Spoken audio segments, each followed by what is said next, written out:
Right, ladies and gentlemen, now we're going to have our final prepared speech of the day, and they'll be speaking from the Competent Communicator Manual, and it's speech number 7, which is research your topic. And so a couple of the objectives, it's really to collect information about your topic from various sources and to carefully support your point and opinions with all this collective research which you've gathered together. And this particular individual, their superhero is Magneto. Now, if anybody doesn't know Magneto, their particular skill and why this particular speaker likes him is their talent is to attract magnetic fields. So, without further ado, with a speech titled Electrifying Ireland, the story of Ardnacrusha. Ardnacrusha. Ardnacrusha. Can I have a warm round of applause for David Marks?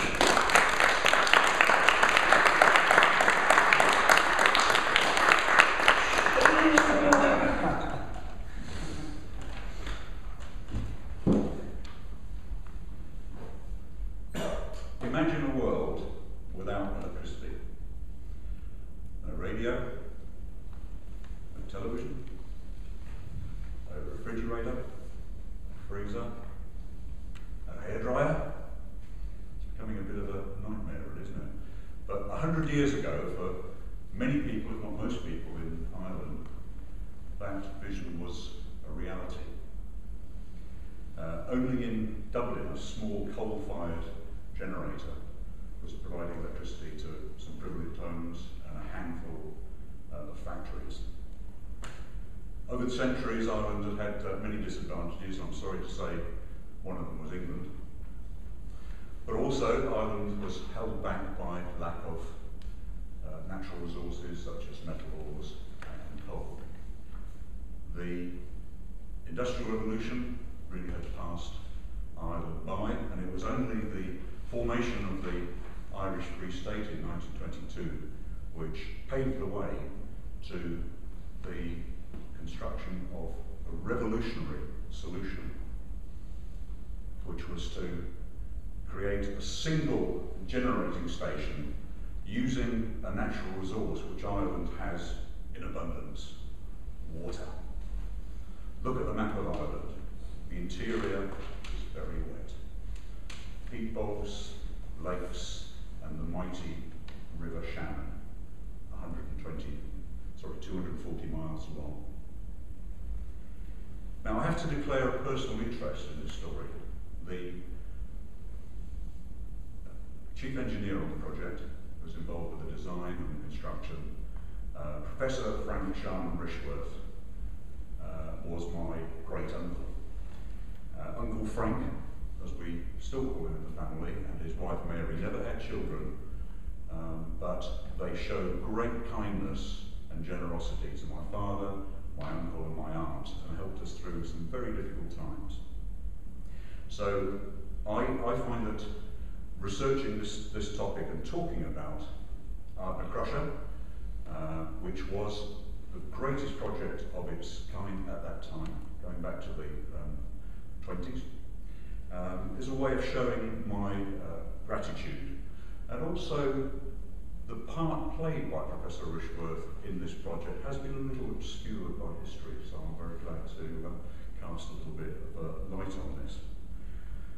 Frank himself grew up with water power. His family owned mills which were driven by water, including the Curragh Match Factory in Tuam, County Galway. That led him to a career in engineering, and after he graduated in 1898, he fairly soon got himself a job in Egypt. He went over to Egypt as a lecturer in engineering at the School of Engineering in Giza, in the shadow of the pyramids. He worked there on the Lower Aswan Dam, which at the first time that the Nile was really blocked in all its history, for 3 purposes: flood control, irrigation, and also to generate hydroelectricity.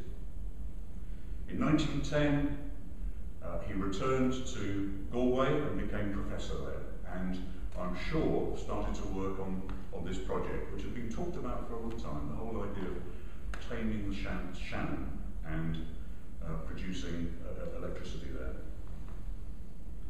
The design was simple but powerful. The idea was to divert 90% of the Shannon's flow, about 40 cubic meters a second, down a specially constructed canal to the barrier at Ardnacrusha, which is just a few miles upstream from the city of Limerick.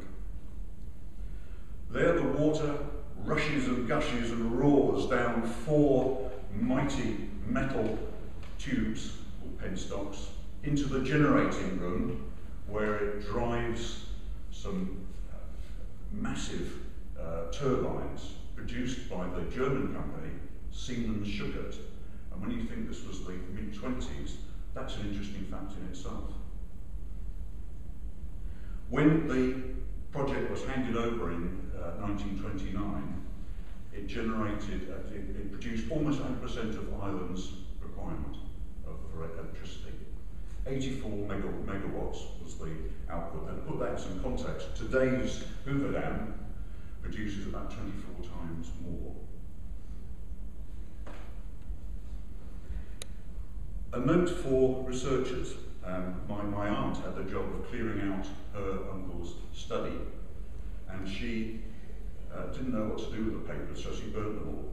So researching the topic is actually quite difficult. But she did tell me how she found piles and piles of paper, letters from people who wanted to work on the project. And at the height of the project, there were 5,000 people. It's like a little town next to Ardnacrusha, which is nothing. It's a tiny little village. You imagine 5,000 people living in tents.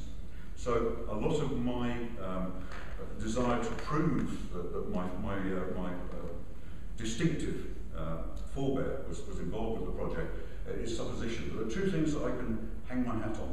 One is when I visited Ardnacrusha recently, I spoke to the people who work there, and there's a massive lock which takes the ships past the barrier. And that's still called the Richelieu lock, so I'm sure that he designed that. The other thing is that the control room has got a pyramidical roof.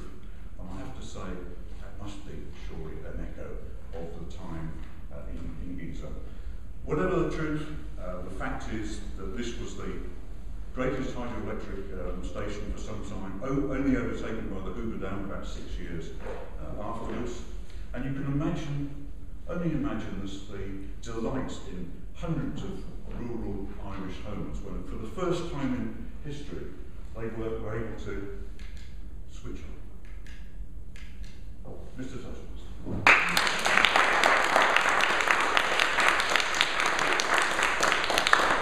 Electricity flowing through it. Thank you, David. Now, in fact, can we just have 1 minute for feedback for David on that electrifying speech? I think so. Yeah. Maybe that takes a